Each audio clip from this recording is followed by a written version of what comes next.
My name is Marlo, and I am 28 years old. The story I am about to share happened 3 years ago. Back then, my life felt complete. I had a good job and wonderful friends. I was not rich, but I was happy. One afternoon, I walked into a small repair shop. My phone was broken and I needed someone to fix it. That is where I met Callum. He worked there, fixing laptops and phones. He smiled at me warmly and asked how my day was going. I said it was fine. While he worked on my phone, we talked. His voice was gentle, and something about it made me feel comfortable. Before I left, he gave me his phone number. He said I could call him if I ever needed help again. That same evening, I called him. From that day on, Callum and I talked every single day. He asked about my life, and I asked about his. We discovered we had many things in common. After 2 weeks, we decided to take a walk together. We walked for 2 hours and talked the whole time. He told me he lived alone. His parents lived in another city. I felt safe with him. My feelings for him grew stronger each day. Soon, we became a couple. He came to my home and I went to his. We watched movies together and cooked meals together. Callum had a kind heart and always made me laugh. He did not have much money, but that did not matter to me. Being with him made me truly happy. After 6 months together, he asked me to move in with him. I said yes immediately. I left my small apartment and moved into his place. It was not big, but it was clean and cozy. We shared the costs of rent and food. We made plans for the future. I believed we were building a life that would last forever. For the first few months, everything was beautiful. We took walks in the park. We cooked dinner together every evening. He told jokes that made me laugh so hard I thought I had found the person I would spend my life with. I felt so lucky. But slowly, things began to change. Callum started coming home late. He always said the same thing. He was tired from work. The smile that used to light up his face disappeared. He stopped asking about my day. His eyes were always on his phone instead of on me. I asked him what was wrong. He said nothing, but I could feel the distance between us growing. He was there, but his heart was somewhere else. One morning, I woke up feeling sick. I ran to the bathroom and threw up. At first, I thought it was something I ate, but the next day, I was sick again, and the day after that. I became worried. I went to the store and bought a pregnancy test. The result was clear. I was pregnant. I sat on the bed and cried. I was scared, but part of me also felt a small joy. I wanted to tell Callum right away. That night, I waited for him to come home. When he walked through the door, I said we needed to talk. He looked tired. I looked into his eyes and said the words, "I am going to have a baby." He stared at me. He did not speak. He sat down in a chair and put his face in his hands. I waited. After a long silence, he finally spoke. He asked if I was sure. I said yes.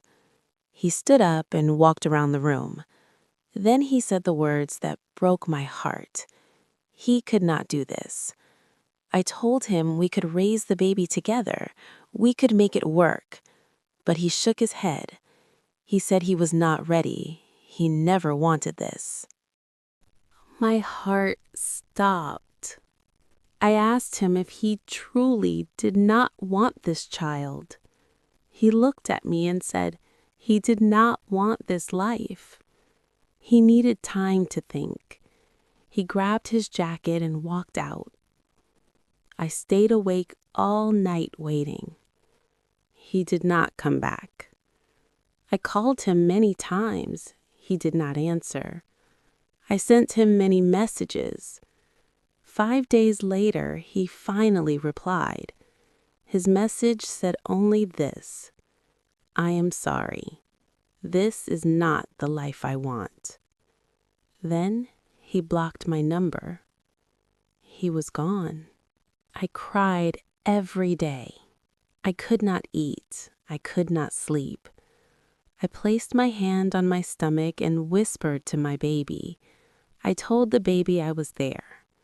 I promised I would take care of it. I did not tell my parents or my friends. I felt ashamed. I was afraid they would judge me. I was completely alone. But I knew I had to be strong. I had to eat and sleep and work for my baby. I started taking care of myself again. I found a small room to rent. It had only a bed and a tiny kitchen. I moved in and started my life over. I went to the doctor alone. The first time I heard my baby's heartbeat, tears filled my eyes. I saw the small shape on the screen and smiled. I promised my baby I would never leave. I worked every single day. Even when I came home exhausted, I did not stop. I saved money. I bought baby clothes. I read books about pregnancy and babies. I stayed strong even when I wanted to fall apart. Some people on the street looked at me with pity. Others looked at me with judgment. But I kept my head high. This baby was mine, and I would never give up. As the months passed, my belly grew bigger. My back ached. My legs felt heavy, but I kept working. I did not have a car, so I walked to work every day. Some days the rain soaked through my clothes. Some days I was too tired to stand. But I pushed forward. I still thought about Callum sometimes. I wondered if he missed me. I wondered if he thought about the baby. But he never came back. He never called. He never sent money. He chose to leave us. That was his choice. Now I had to make mine. One night, a sharp pain hit me. I knew the time had come. I took a taxi to the hospital. A nurse helped me to a bed. The pain was strong. I cried out and held the bed tightly. After many hours, I heard a baby cry. It was a boy. The nurse placed him in my arms. He was so small and warm.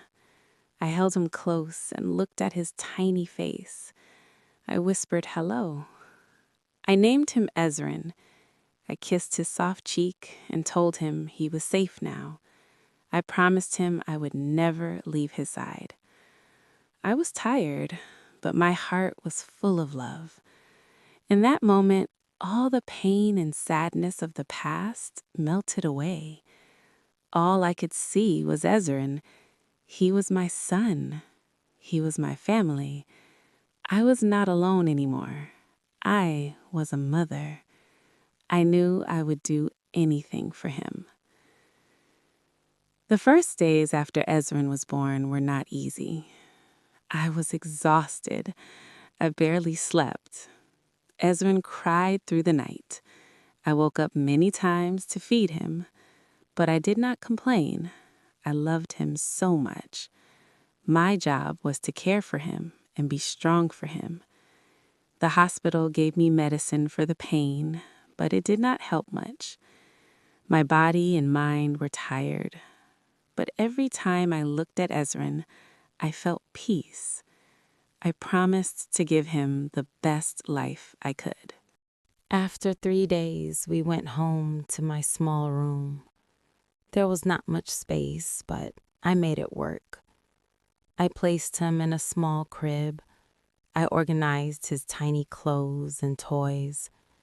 I worked hard to make that small room feel like a real home, a place where he would feel safe and loved. Money was very tight at first.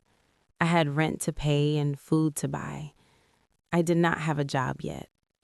I was not sure how I would pay for everything, but I refused to ask Callum for help. He left us. I wanted nothing from him. I began looking for work. I searched online and asked friends for help. It was hard.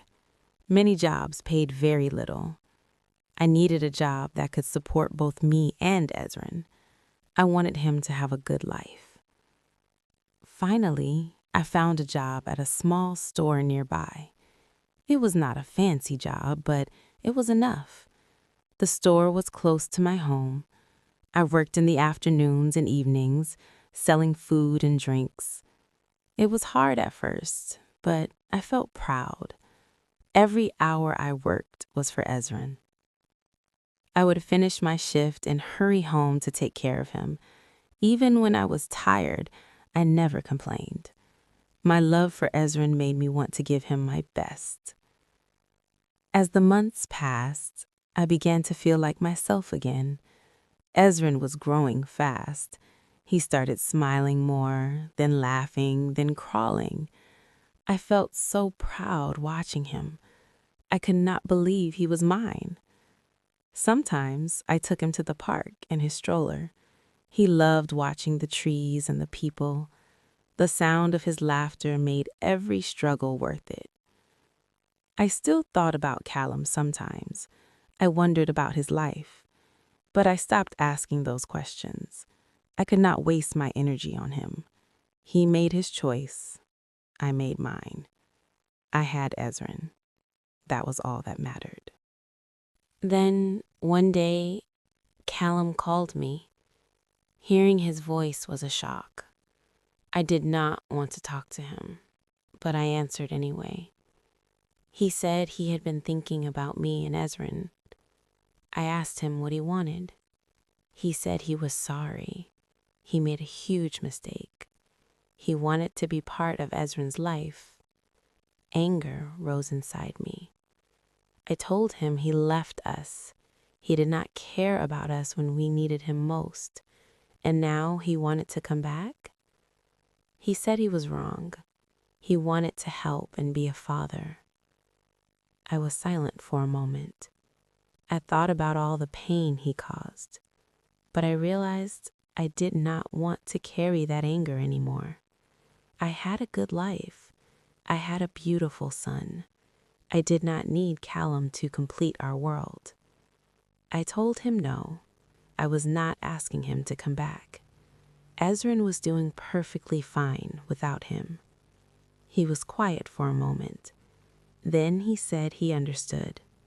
He would be there if I ever needed anything. I did not say another word. I ended the call. I looked at Ezin sleeping peacefully in his crib. I smiled. I knew I made the right choice. I did not need Callum. I had everything I needed with Ezin. The next months brought more stability. I worked hard and saved money. I bought Ezin new clothes. I found a good daycare where he could stay while I worked. I made sure he was safe and happy. Money was still tight, but it did not bother me. I was a mother. I was strong. I was enough for my son. On Ezrin's first birthday, we sat in the park. I watched him play with a small toy and felt a wave of pride. I thought about our journey together. I remembered how scared I was when I learned I was pregnant. But there I was, raising my son on my own through hard work and love. Seeing him happy made me realize that the past did not matter. Callum leaving did not matter. What mattered was that I was Ezrin's mother. By the time Ezrin turned 2, he was walking and talking. He loved playing with balls and toy cars. He said simple words like mama and thank you. Watching him grow gave me strength. His smile was my energy. I worked at the store 5 days a week. It was tiring, but it paid the rent and kept us fed. Some days I was exhausted, but when I walked through the door and Ezrin ran to hug me, calling out, "Mama!" everything felt right again. One evening, while we played with blocks on the floor, Ezrin looked at me and asked where Papa was. I froze for a second. I looked at his innocent face and told him Papa was not here, but Mama was. I would always be right there with him. He smiled and said, "Okay, Mama," then went back to his blocks. My heart felt heavy, but I stayed calm. I knew the question would come again someday. Weeks turned into months. Work, home, Ezrin, sleep. Some days were easier than others. One day I got sick at work with a fever and headache. I went home early, but the work of being a mother did not stop. I still had to cook, clean, and care for Ezrin. That night, I cried quietly in bed while he slept. I whispered that I was sorry I could not give him more. I promised again I would never leave. A few days later, good news came. My manager praised my hard work and gave me more hours and a small raise. It was not a fortune, but it meant a new jacket for Ezrin and better food for our table. I started a small savings box at home. I added a little bit every month. I told myself that one day we would move to a nicer home. One day Ezrin would go to a great school. That hope kept me going. One sunny Sunday, I took Ezrin to the park. A woman named Rin sat down next to me. We started talking while our children played. Rin was a single mother too, raising her daughter Elowin. She told me she was alone a few years ago. I felt an instant connection. She understood the struggle of moving forward for a child. We began meeting often.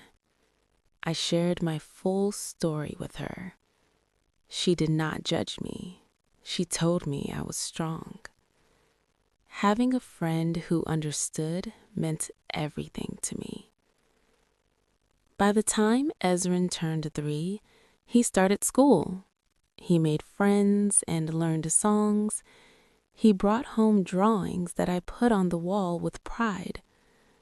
Those drawings showed how far we had come, from sadness and pain to a life filled with light and hope.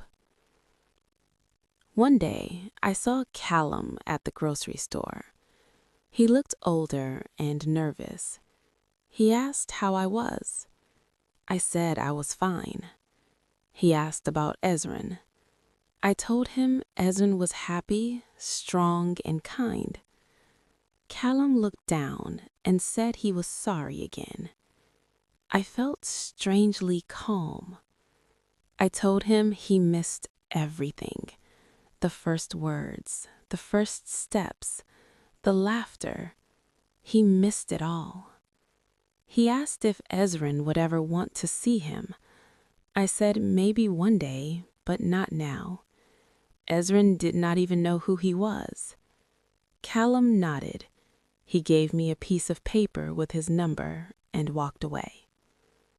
When I got home, I watched Ezrin playing with his blocks. He asked me to come play. I sat down with him and said I was right there. Later that night, I looked at the paper with Callum's number. I did not hesitate. I tore it into tiny pieces and threw it away. Ezrin and I were doing just fine on our own. We had each other, and that was more than enough. Thanks for listening to my story. If you liked it, hit that subscribe button. Drop a comment and tell me where you're listening from.